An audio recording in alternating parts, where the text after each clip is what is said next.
Hola, buenos días. Ante todo, muchas gracias por la invitación al Maxul y al IAM Venezuela. Es un honor para mí estar aquí con ustedes, sobre todo aprendiendo muchísimo. La jornada de ayer la disfruté mucho y me siento, bueno, muy honrada de estar aquí con ustedes. La idea es que hoy todos sigamos aprendiendo y convertirnos pues en infociudadanos a favor del patrimonio. Patrimonio en este caso del Zulia. La idea es que sí, que nos convirtamos pues en eso, en utilizar las redes sociales y toda la tecnología para sumarnos a las filas del rescate del patrimonio. En Twitter mi cuenta es @boombar. Sería interesante que, bueno, me imagino que todos tienen redes sociales, tienen cuentas en redes sociales para poder hoy trabajar, y si no importa, hoy vamos a entrenarnos y a vernos en este campo.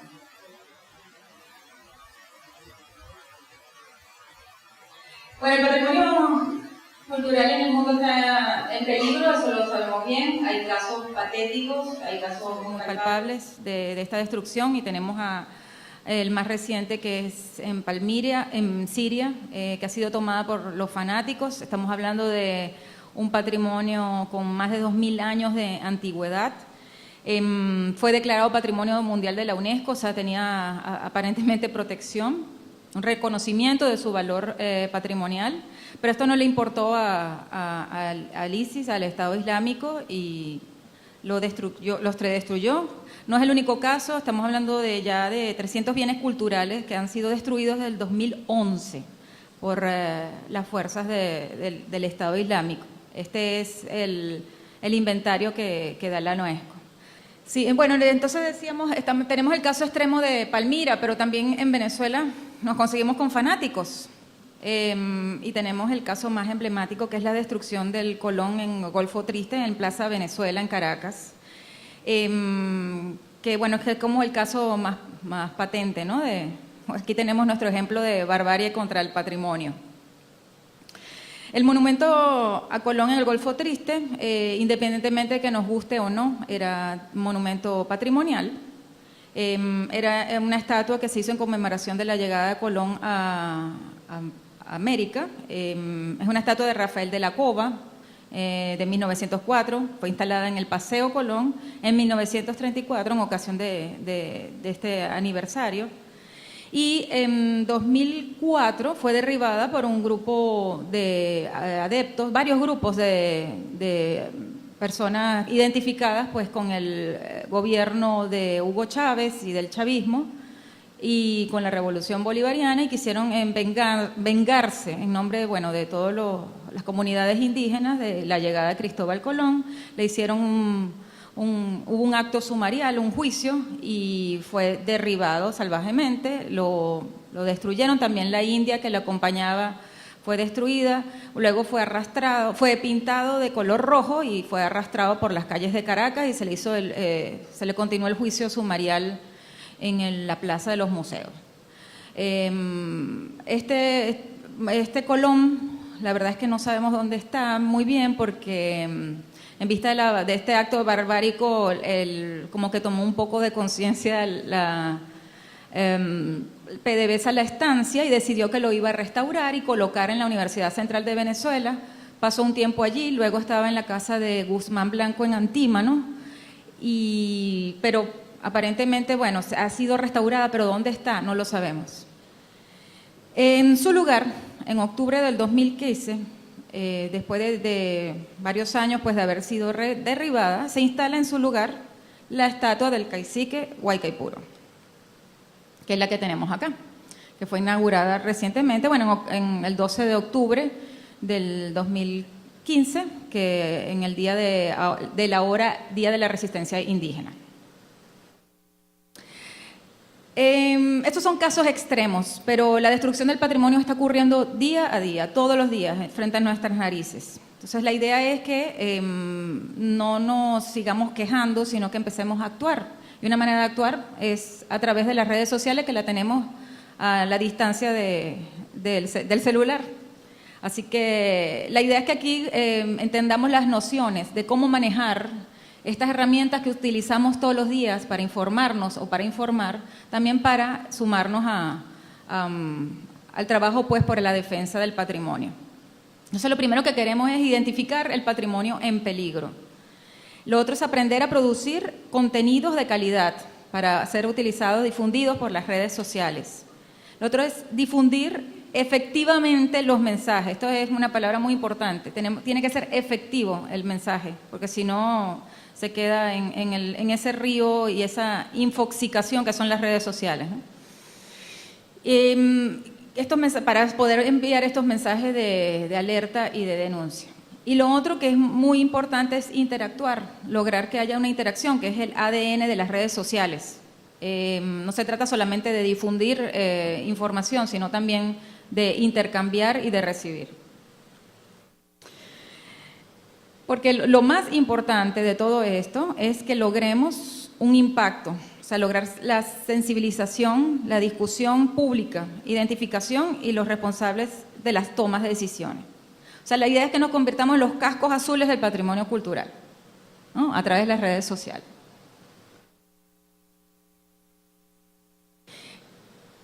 Hay un término que se utiliza, lo han escuchado mucho, que es el ciberactivismo. Y esto ha demostrado su poder para cambiar realidades. Hay varias campañas que se han lanzado. La más importante o la más notable fue una campaña que lanzó en marzo de este año, la UNESCO, en vista de la destrucción del patrimonio milenario en los países árabes. Por ejemplo, en el caso de Irak, que es la directora internacional, la directora general de la UNESCO, que ella es en Bagdad, lo dijo, en marzo de este año, lanzó una campaña que con el hashtag o la etiqueta United for Heritage, Unidos por el Patrimonio, y se invitó a sumarse sobre todo a los jóvenes de los países árabes y a estimular pues la sensibilidad, el conocimiento, la conciencia de la importancia de este patrimonio y de su valor, pues la necesidad de rescatarlo y de conservarlo. Esta es una campaña internacional bastante importante que todavía podemos, si usamos ese hashtag podemos ver que está activa. Y en Venezuela tenemos el caso de IAM Venezuela, que es una de las organizaciones nos ha convocado a este seminario. Esta es una fundación, una institución creada este año precisamente para alertar sobre la destrucción del patrimonio cultural venezolano. Están radicados en Miami, está formado por 3 venezolanas que se encuentran en Miami, que están muy sensibles porque han trabajado pues en el campo del patrimonio y de los museos, y desde allá están movilizando toda esta campaña y toda esta formación y concientización del rescate del patrimonio. Esto es lo que permite también las redes sociales, que desde cualquier parte del mundo puedas abocarte pues a una campaña a favor del patrimonio de un país. Ellos tienen esa cuenta IAM _Venezuela y han lanzado la etiqueta SOS Patrimonio, que es la que vamos a utilizar hoy. Hay otros casos en las redes sociales como la Fundación de la Memoria Urbana, Fundamemoria, que lo lleva un arquitecto que se llama Jania Gómez. Ella tiene esta fundación hace muchísimos años y se incorporó también a las redes sociales, tiene una cuenta y está siempre denunciando lo que es la destrucción del patrimonio o el patrimonio en peligro. Les traigo aquí unos casos que son de ciberactivismo urbano, en Caracas sobre todo, también tiene su extensión en algunas ciudades del país. No tiene nada que ver con el patrimonio cultural en sí, que lo que estamos conversando en estos días, pero sí me interesa mencionarlos porque son casos de ciudadanos comunes y corrientes que se han agrupado por causas comunes y les ha servido las redes sociales para eso, para elevar campañas, para dirigirse a las autoridades, para alertar, para denunciar. Y ha sido muy interesante porque se han conocido a través de las redes sociales y ha permitido el acercamiento tête à tête, o sea, digamos, directo, y organizan muchísimas actividades en Caracas, pues para denunciar o para promover pues la actividad que los une. En el caso, por ejemplo, de la Asamblea de Ciclismo Urbano es bien interesante. Hay muchísimas agrupaciones, ellos han propiciado la creación de las ciclovías, hay rutas, la ruta histórica, la ruta gastronómica, todo se hace en bicicleta. Y muy interesante porque son grupos de diferentes tendencias políticas. Ahí lo que le interesa es elevar pues el valor de lo que es de la bicicleta en la ciudad, del uso de la bicicleta. Están otros que son los ecológicos, que están alertando sobre todos los árboles que se están cortando o los daños ecológicos urbanos. Hay muchísimos que también organizan charlas, conferencias. Y está, por ejemplo, la Semana del Peatón, que lo lidera un grupo que se llama Caracas a Pie. Es un periodista, pero muy empapado con los temas urbanos. Y también, precisamente mañana, van a tener una actividad en la que, bueno, van a alertar sobre los elevados, la necesidad del trazado peatonal, todos estos avances de ciudadanía pues que se tienen que trabajar en la ciudad. Estos son 3 ejemplos de personas que se han unido a través de las redes sociales y han lanzado campañas, valiéndose de la tecnología.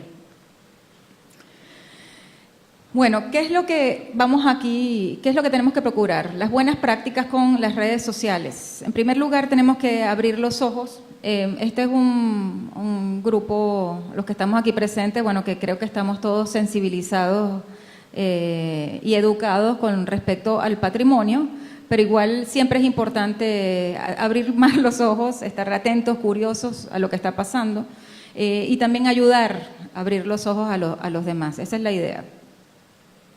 Porque de esta manera es para identificar y valorar el patrimonio, en este caso de Maracaibo.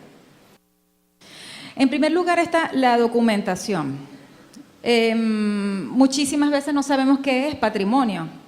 Pasamos por un sitio y no tenemos ni idea del valor que puede tener una edificación, una escultura, una obra de arte en la calle.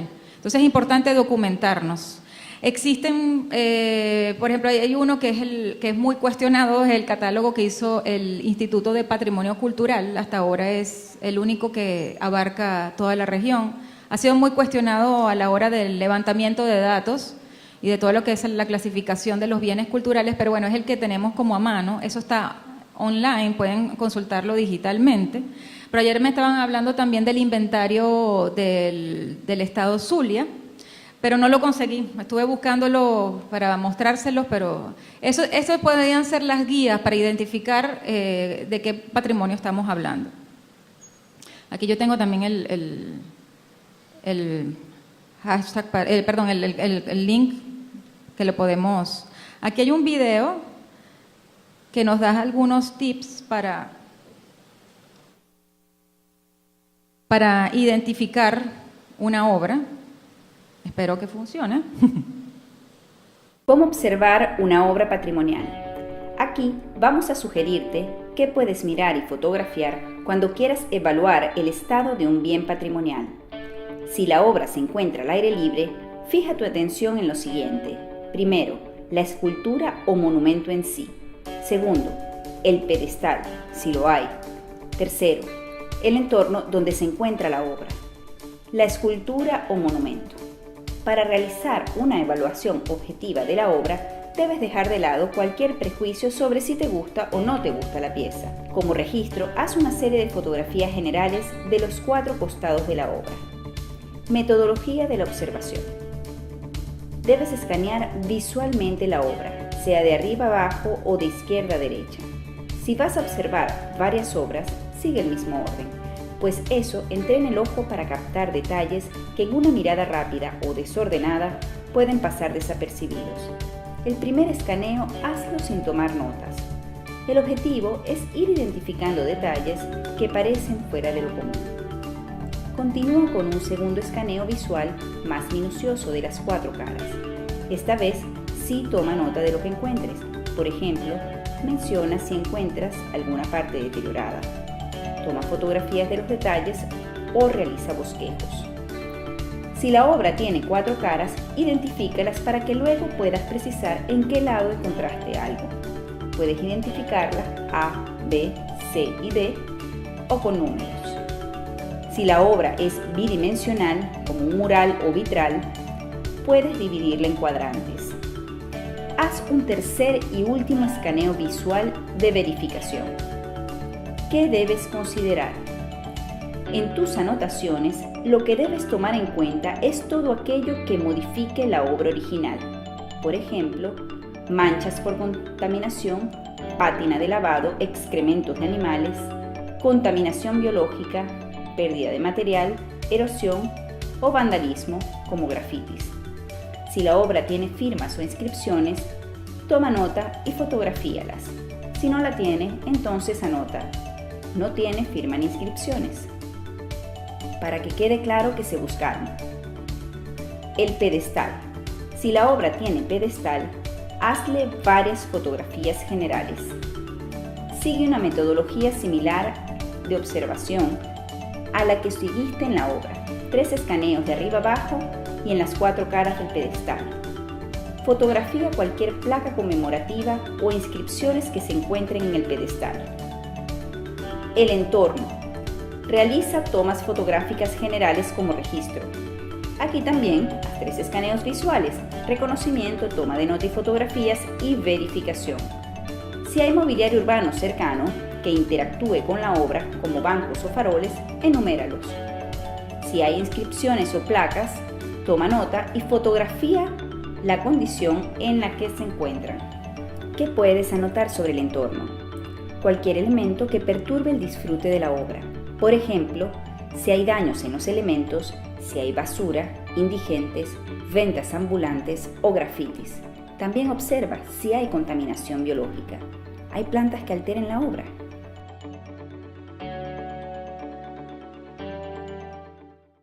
Bueno, entonces quizá no tengamos que hacer, lo ideal es hacer una investigación exhaustiva, ¿no?, del patrimonio que queremos denunciar como alterado o dañado, pero también, bueno, gracias a Internet también hay una primera aproximación y podemos conseguir información.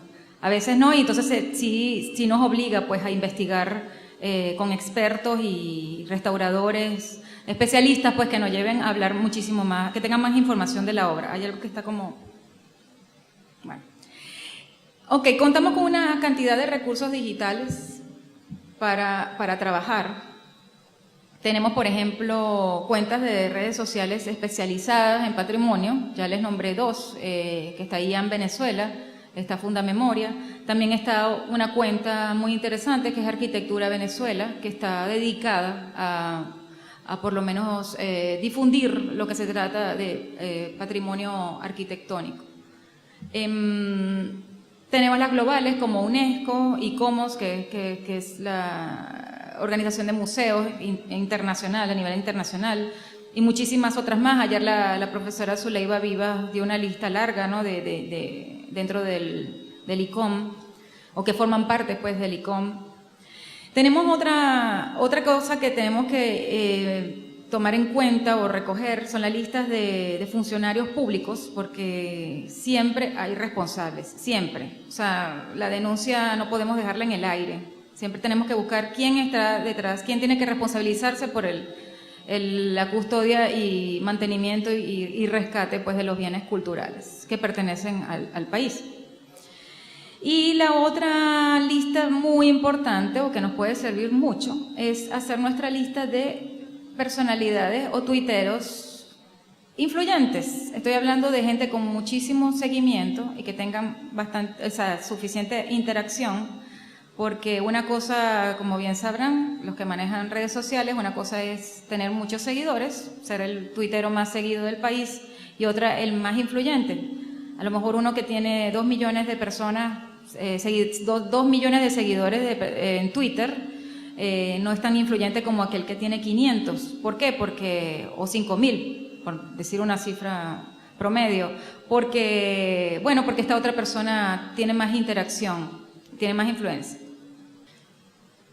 Hay una cosa muy importante cuando estamos manejando las redes sociales de manera responsable, y es que tenemos que construir nuestra identidad y reputación digital. Yo no sé si ustedes han escuchado, bueno, en periodismo ahorita se maneja mucho que ya no es tan importante el medio de comunicación, sino el periodista.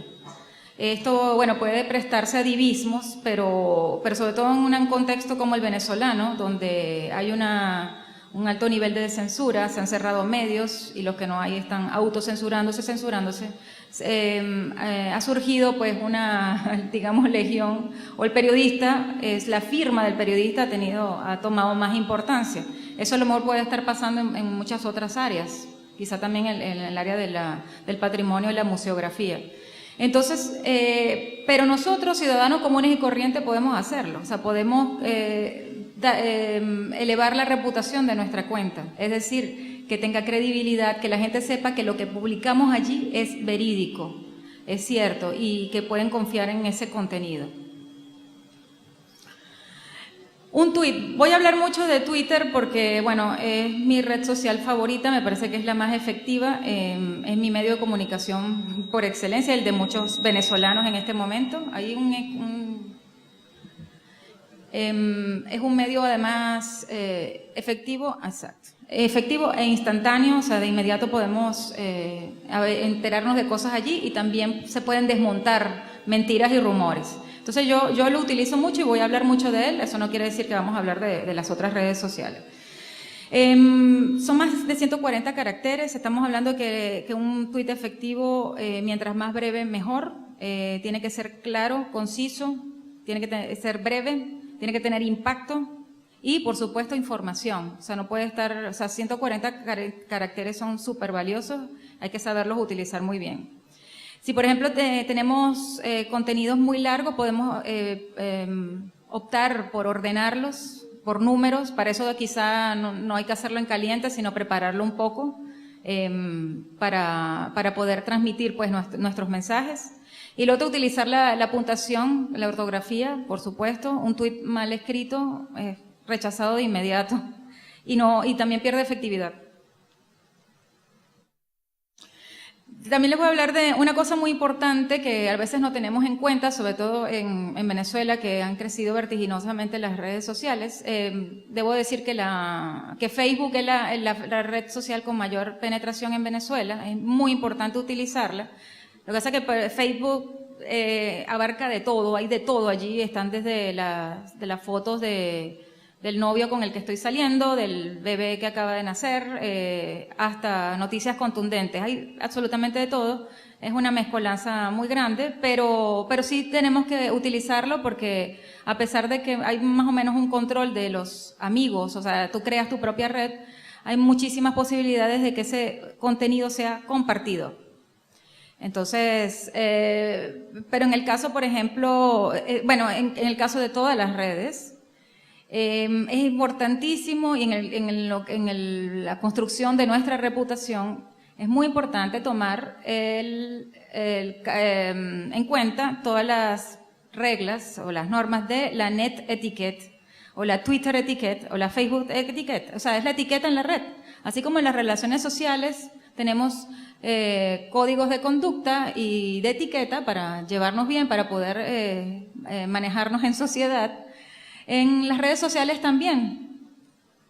Y de eso vamos a hablar ahora. Yo he tomado algunos de los puntos de la Net Etiquette, algunos que yo aplico y que considero. Hay muchos, no manuales, pero sí hay como bastantes instrucciones, pero esto más o menos redondea los básicos, ¿no? Entonces, por ejemplo, un tweet o un post de Facebook no puede estar mal escrito. Hay que procurar, por favor, siempre escribir. Ahí se va a ver nuestro nivel. También, como les decía, va a ser muchísimo más efectivo un tweet bien escrito. Ahorita no hay excusas para no escribir bien. Hay diccionarios, correctores digitales que están automáticos. Antes de lanzar un tweet, por favor, siempre revisar bien lo que estamos escribiendo, sobre todo bien escrito. O sea, en eso tenemos que hacer mucho hincapié. Lo otro, vemos que mucha gente o algunas personas usan en la mayúscula, ¿no? Como para tratar de resaltar. Esto es súper de mala educación. Esto significa gritar en Twitter o en las redes sociales. No utilicemos las mayúsculas, no podemos abusar de eso. Porque no es necesario gritar, podemos utilizar con las palabras precisas, el contenido preciso y llegar a nuestra audiencia. Lo otro es utilizar el lenguaje adecuado. No podemos estar diciendo groserías ni discriminar. O sea, si queremos argumentar, si queremos ser portavoces pues de lo que es el valor del patrimonio, no podemos estar insultando a las personas porque no piensen distinto. Esto ha sido un poco cuesta arriba en los últimos tiempos en Venezuela porque nos hemos acostumbrado en un país polarizado a estar peleando todo el tiempo, a adversar con las personas que no piensan como nosotros, y esto tenemos que eliminarlo o empezar a educarnos que de otra manera, establecer el diálogo pues en las redes sociales. No podemos, yo por ejemplo las personas que empiezan a insultarme o con grosería las bloqueo, es una opción. O sea, la gente el primero que venga con una grosería no voy a dialogar con una persona así, sobre todo de estos temas. Y otros puntos de la etiqueta que debemos guardar en la red es la interacción. En las redes sociales no solo se trata de enviar y apabullar a la gente con mensajes. La idea es que también interactuemos, porque es una de las herramientas más maravillosas que tienen las redes sociales. Al instante podemos saber conversar con otra persona en otra parte del mundo, ver qué piensa y también recibir pues para enriquecer pues nuestros contenidos y mejorar. Esto se puede hacer con retweets, por ejemplo, retweets directos, se puede mencionar, se puede recomendar, o sea, atención a tal persona que está, los tweets de tal persona que están interesantes o no dejen de leer. Ese tipo de comentarios ayuda mucho, o también dar las gracias. Con el tema de dar las gracias hay que tener cuidado porque vemos, por ejemplo, que se puede llenar el timeline de una persona, de cualquiera de nosotros, con otra persona que estemos siguiendo, porque se dedica, qué sé yo, escribió un excelente artículo y recibe 100 felicitaciones y esta persona se dedica a darle las gracias a cada uno de esos. O sea, es una cosa bastante tormentosa que ensucia todo lo que es el flujo comunicacional. Entonces puedes dar una gracias por mensaje directo. Si no lo sigues, o sea, si no está esa relación establecida para el mensaje directo, puedes dar unas gracias colectivas o simplemente favoritear. Esa es una herramienta también. O sea, como decir, mira, yo sí te leí, muchas gracias, también es una manera de favoritear. Porque también puede ser muy chocante, ¿no? Y esta persona retuitea las felicitaciones y las lisonjas y las alabanzas, entonces puede ser también chocante. Y eso hay que evitarlo. Lo otro que podemos hacer es eso, comentar, citar, podemos recomendar a una persona, mira, sigan el timeline de cualquiera de estos profesores maravillosos que pusieron ayer, que tienen que abrirse las cuentas algunos porque vi que no lo tienen. Y recomendar, miren, tienen que leer, tienen que seguir a esta persona. O sea, eso es también otra norma de cortesía en la red.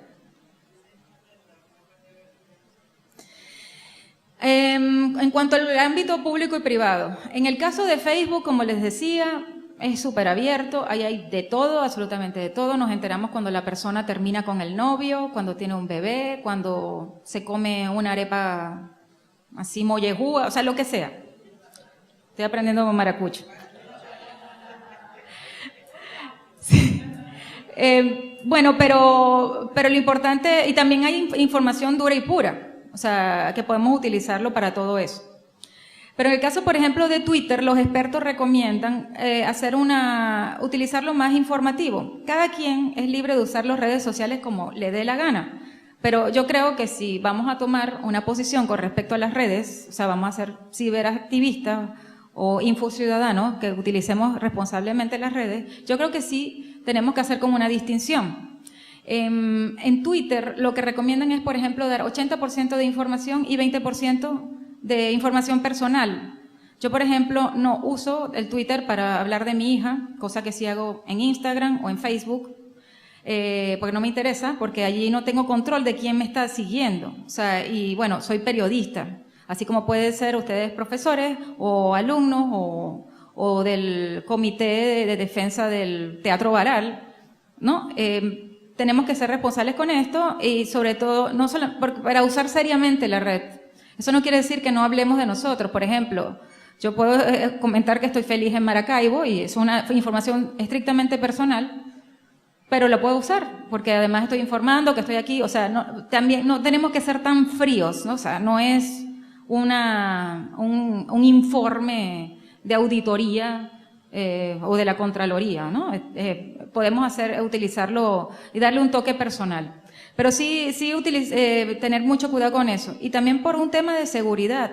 No estemos diciendo todo por las redes sociales, lo que estamos, por ejemplo, por Twitter.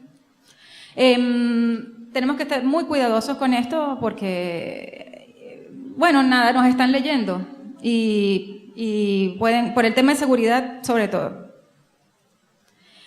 Ajá, y hablar lo que hablaba, el tono personal con el informal, siempre hacer ese equilibrio. Porque también la idea es que en nuestra reputación, bueno, que esa cuenta de Twitter tenga nuestra personalidad. Y lo que ya les comenté de los datos personales. Un recurso importantísimo es el uso del hashtag o la etiqueta. Esto nos va a permitir entrar en conversaciones en la red a través de esta etiqueta. También podemos crear trending topic, o sea, crear tendencia. Eso nos interesa muchísimo. Ojalá el SOS Patrimonio hoy se convierta en tendencia en Maracaibo. Vamos a ver. Eso se puede pegar mucha gente y es importante siempre utilizar el hashtag. Estos tienen que ser cortos, no pueden ser cosas largas. Eso también es uno de los factores de la efectividad de estos mensajes. Y lo otro es que no hay que abusar del hashtag. Ahí vemos son 140 caracteres apenas. Utilicemos uno solo, al máximo 2. Por ejemplo, SOS Patrimonio y Maracaibo es lo máximo, pero eso no resta espacio para hablar en lo que nos queda de tweet, por ejemplo, de lo que nos interesa, ¿no? Y también ahí es importante mencionar a los influyentes, a los expertos. Para eso sería bueno tener algunas cuentas de instituciones que le queramos llamar la atención o personalidades directamente, el gobernador, el alcalde, el presidente del Instituto Patrimonio Cultural, el presidente del país. Una cosa importantísima, sobre todo para nosotros que vamos a estar en estas brigadas de rescate del patrimonio, es lo visual, los recursos visuales. Fotografía, se ha comprobado que los tweets más vistos son los que siempre van acompañados de imágenes y de fotografía. Son los más retuiteados, los más favoriteados. Entonces siempre, y además que estamos hablando de patrimonio y eso es una de las pruebas, ¿no? Que registra el deterioro o la destrucción. Y también los videos en la medida de lo posible. Lo que no se debe hacer en las redes sociales, por ejemplo en Twitter, no se retuiteen a sí mismos. O sea, no puede ser solo autorreferencial. Por ahí vemos muchísimo estos casos. Lo otro, no escribir groserías. Puedes argumentar sin ser ofensivo. No hay que escribir groserías, sobre todo en estos casos. Qué sé yo, si hay una tragedia, eso es otra cosa, o qué sé yo. En otros casos podrías usarlo, pero si vamos a hablar en nuestra campaña de patrimonio, no lo hagan. Pedir que te hagan un follow, eso es de terror, o sea, eso no se hace. O sea, tú tienes que procurar y esforzarte por hacer contenidos suficientemente interesantes para que la gente te siga. No tienes que pedirle a nadie que te siga. Y también desconfíen en la gente que lo hace. Lo otro es, no usamos el Twitter como chat. Si se empiezan a establecer diálogos, que sean siempre con valor, con contenido, no como monosílabos, que sean una cosa perpetua, porque recordemos que estamos ensuciándole el timeline a otra persona y también corremos el riesgo de que nos dejen de seguir. Queremos ser efectivos y comunicar contenidos, como les he dicho. Lo otro, no, por favor, no robar tweets ni post. O sea, esto es una regla de toda la vida, en la academia y en la calle y en las redes sociales. O sea, no podemos plagiar contenidos. Si hemos tomado un tweet que nos parece excelente o un artículo o la mención de un artículo, de la mención de un artículo podemos hacerlo directamente porque ya tiene identificado el autor, pero por ejemplo un tweet que nos parece genial, o un post en Facebook, por favor, no lo copien, o sea, no cuesta nada, o sea, mencionar al autor. Y lo otro, no cazar peleas innecesarias. Yo, por ejemplo, a veces me engancho brevemente con algunas personas que empiezan a discutir por cualquier tema, pero aprovecho para argumentar mi posición, ¿no? Y eso también podríamos hacerlo. Ahora, cuando vemos que solamente son trolls que quieren pelear, mejor obviar. Y lo otro súper importante, que también esto lo van a conseguir en todos los manuales de lo que no se debe hacer en las redes sociales, que don't drink and tweet, o don't drink and post, en el caso de Facebook. O sea, si bebes, no tuitees, y también ante la duda, no tuitees. Siempre hay que revisarlo todo, hablaba de la ortografía, de los contenidos, por ejemplo, esa manía muy aquí de este contexto de retuitear todo lo que vemos, los rumores. Hay que verificar muy bien la fuente, porque eso, generamos ruido y contribuimos a la infoxicación. Bueno, aquí lo que vamos a hacer hoy, este es un ejercicio, voy a hacerlo muy brevemente, es como para que vayan teniendo una idea. A partir de una foto podemos construir los relatos. Tenemos que decir el lugar, ese podemos usar un hashtag que va a ser Maracaibo, descripción de la obra, el autor, colección, irregularidad, fecha. Y se usa siempre el hashtag SOS Patrimonio. No sé si tengo tiempo de poner otro video de 2 minutos o no. No, bueno. Sigamos. Aquí tenemos este ejercicio. Esta es una obra de Vasarely que está en el Parque Central en Caracas, al lado del el MAC, del Museo de Arte Contemporáneo. Está al frente de la biblioteca y en el centro, es una colección del Centro Simón Bolívar. Esto lo hemos averiguado antes. Es una foto de marzo de este año, del 2015. Y este informe lo hizo, un estudiante, Pedro Antonio Tortelo González. Aquí tenemos la fecha y todo. Entonces, ¿qué es lo importante aquí? Vemos que esto es una obra de Vasarely y está con un graffiti. Primero, observar qué es lo que pasa. Ya sabemos, identificamos de quién se trata, tenemos la colección y todo, y aquí, a partir de 140 caracteres tenemos que denunciar este daño a este bien público.